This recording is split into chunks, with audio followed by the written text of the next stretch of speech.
Mom, I'm really sorry, but I've been thinking lately that I might have to drop out of college. I just can't afford it anymore. What do you mean? Shouldn't you be able to get by with $3,000 a month? Isn't what I send you enough? Wait, Mom, you've never sent me anything, have you? Her words hit me like a punch. I was sure I'd been receiving money from her every month. There's only one explanation for this. Anger started to boil up within me. The person I decided to confront was my own mother. My name is Beatrix. I lost my husband early, and I've been raising my daughter, Anita, all by myself. Our life together has always been a stretch. I never had the time or money to worry about my appearance. Did I look so miserable? Occasionally, my mother-in-law would look at me with disdain. Beatrix, can't you at least try to improve yourself a little? Your hair, your clothes, you look, well, a bit shabby.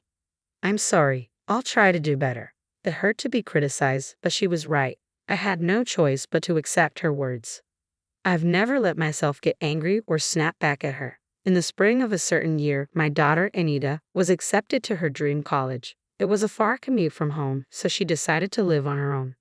Anita, I'll do my best to send you money, so you have to do your best to study. Don't push yourself too hard. Remember, your health comes first. Mom, that's my line. I'll work part-time too. Don't worry about sending me money. Her thoughtful words filled my heart. Anita had grown up to be such a kind child. Even though our life had been tough compared to her friends and other families, I wanted to support Anita and make her college life as fulfilling as possible. I didn't want her to have to worry about money, so I worked harder than ever before. $3,000 a month, that was my goal. If I could send her that much, she wouldn't have to work a part-time job. My mother-in-law noticed my efforts and spoke to me. So, you're sending money to Anita. Can you really afford it? I hope that doesn't mean less for us. You know we rely on your support. I had always been grateful to my father-in-law when he was alive, and after his death, I continued to support my in-laws out of gratitude. Don't worry, I've taken on more jobs, so I'll still be able to give you your share. Oh, I see. That's fine then. After losing my husband, my income was unstable, and I guess my mother-in-law was worried. I understood her concern, so I never thought about reducing my contribution to my in-laws. Supporting my in-laws and sending money to Anita, it was more than $3,000 in total. Still, I managed to send it all, even if it meant cutting back on my own food and clothing expenses. Working all day and night was tough, but the messages from Anita always encouraged me. Mom, I've made friends. Mom, there's this weird professor, but the class is so interesting. Mom, I didn't do well in class today and got scolded, but I'll keep trying. Reading such innocent messages from Anita, I could sense she was enjoying her college life. Any exhaustion? I felt utterly blown away, a mix of pride and concern swirling within me. I had poured my heart and soul into working hard for Anita's happiness. But as time passed, her messages became sparse until they stopped altogether. A few months later, the cheerful updates ceased entirely. Whenever I reached out in worry, her responses were curt, "I'm okay." Could it be that college life had consumed her, causing her to forget about her mother? Or perhaps she had found a boyfriend and was solely focused on him. One day, lost in such thoughts, my phone rang suddenly. It was Anita.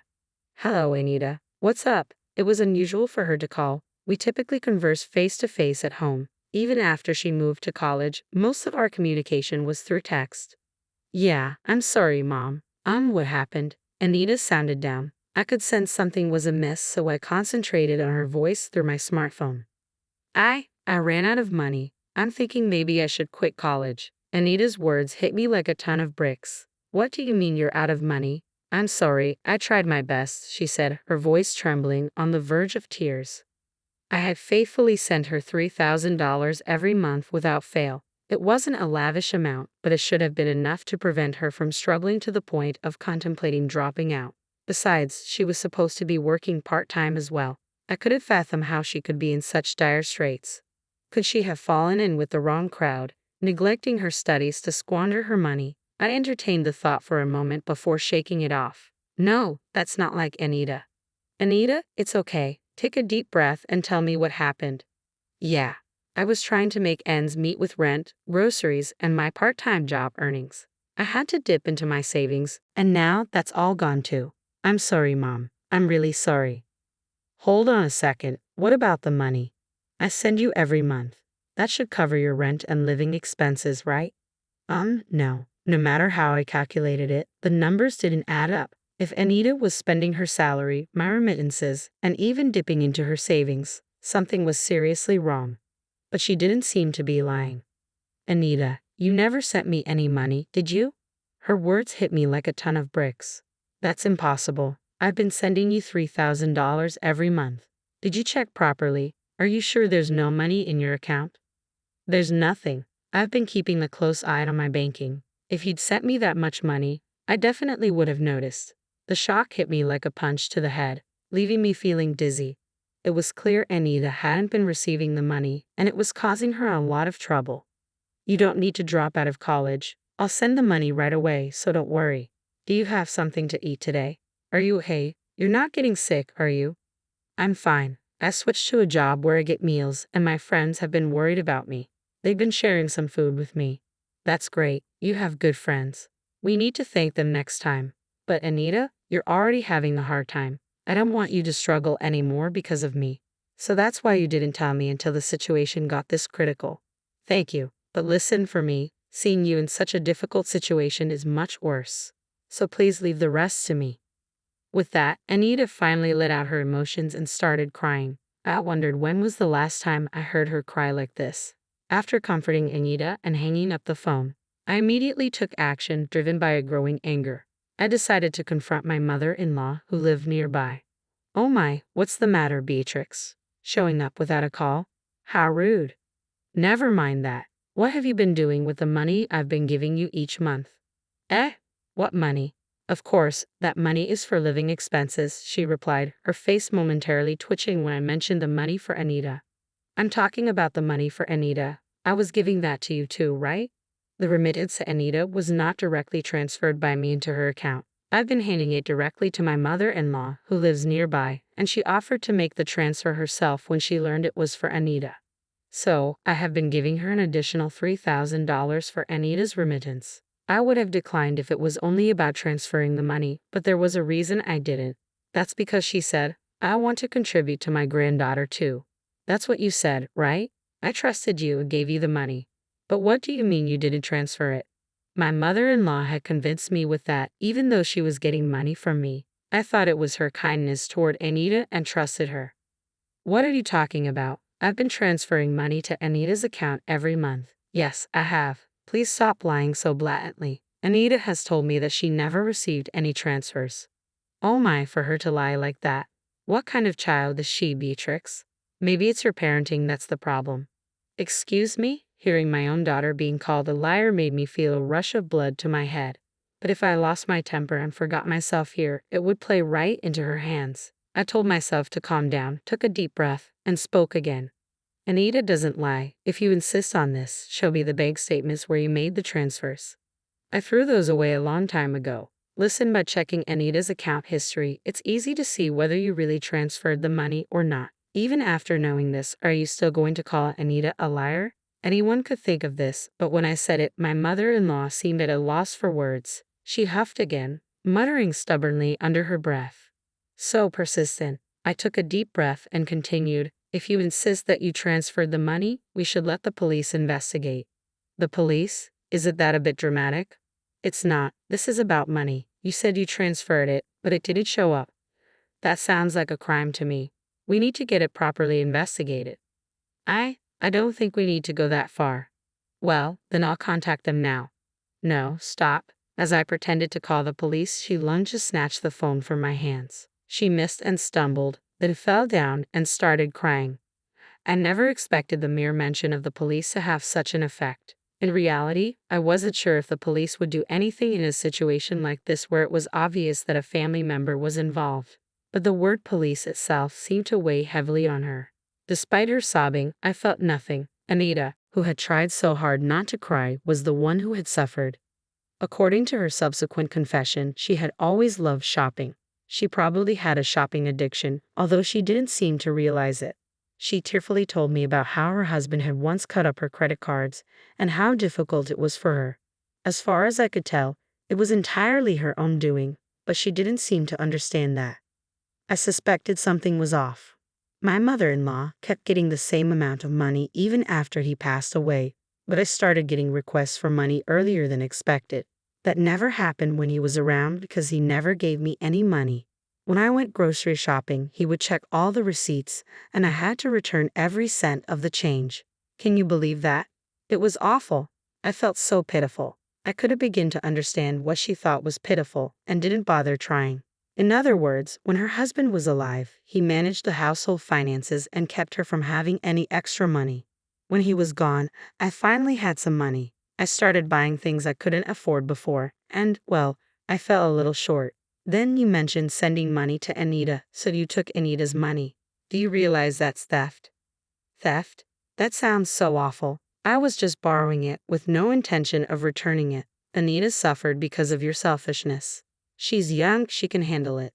Caught off guard by her incomprehensible retort, I was at a loss for words. I've been deprived for so long. I couldn't buy anything I wanted, couldn't even go out to eat or travel. I had such a hard life. Young people can work and play as much as they want, so why shouldn't I take some money? I stood there speechless, staring at my mother-in-law as she cried and screamed, and all I could think was that I had trusted this person.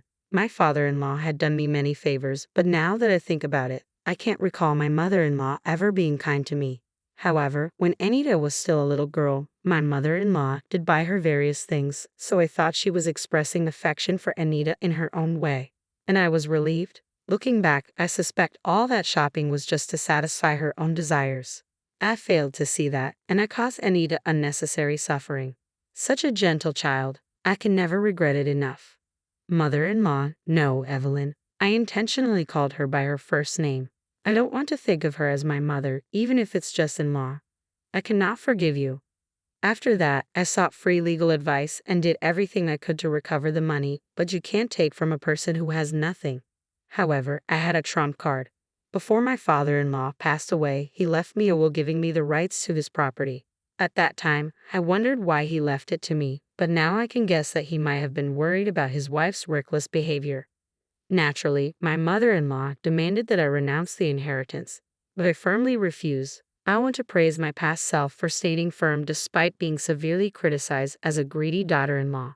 No matter what they say, I felt that I couldn't disregard my father-in-law's feelings. I didn't know the reason or the circumstances, but maybe I felt something. So technically, the house and the land are mine and my mother-in-law is just living there rent-free. I decided to sell the house. That meant the parasitic mother-in-law living there was in the way. So I contacted my mother-in-law's parents. This contact information was secretly given to me by my father-in-law, just in case. I really admire his foresight. That's why it's such a shame he didn't have a good eye for women. I knew that my mother-in-law had always hated her own family, but the reason became clear when I contacted them. They were a traditional farming family with strong tendencies toward male chauvinism. A stranger like me called, and they listened with a suspicious attitude, but they gladly agreed to take in my mother-in-law. It seemed like they wanted free labor. The conversation progressed quickly, and one day, out of the blue, her family came to pick her up, an event that my mother-in-law couldn't have predicted. I'll never forget the color draining from her face. When I took her brother, who came to pick her up, to her house, now my mother-in-law is doing tough farm work under strict supervision.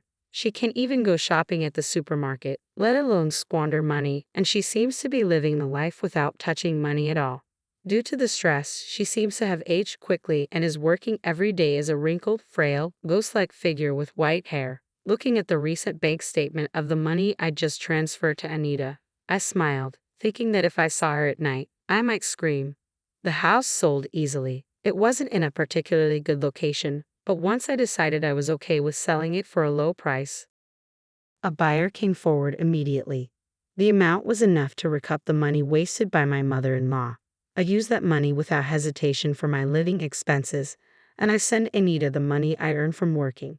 It's all money, but somehow the money I got from selling the house feels tainted, and I didn't like that. I've transferred this month's money just now. With that thought, I quickly texted Anita. Even if I hadn't transferred the money, as long as I had communicated that I had sent it to Anita, she wouldn't have discovered the mistake so late. I regret now for neglecting such simple communication due to my busy schedule. The reply came swiftly, got it? The message full of Anita's usual energy, accompanied by a string of cute emojis. She checked so quickly, but these days it seems you can easily check your bank balance on your mobile phone. I don't understand it at all, so I can only admire the adaptability of the young. Since then, Anita started sending messages frequently again. With the money reliably reaching her, her life must have become stable. It's clear from her texts that she's energetically continuing college without quitting. While I was feeling pleased, another message arrived from Anita. Looking at it, my eyes widened and I broke into a grin. Mom, there's someone I want you to meet. I didn't expect this day to come. It was all worth it. I can't sit around. I need to prepare something good. I changed my plan and headed to a high-end supermarket I don't usually go to. Since I no longer have to send money to my mother-in-law, there's a bit more wiggle room in my life. I've even been able to quit a few of the jobs I was juggling. I wonder what kind of food my daughter's partner likes. With a bit of premature speculation, I laughed. In the near future, I plan to invite the fresh-faced couple to our home and treat them with the best hospitality I can muster.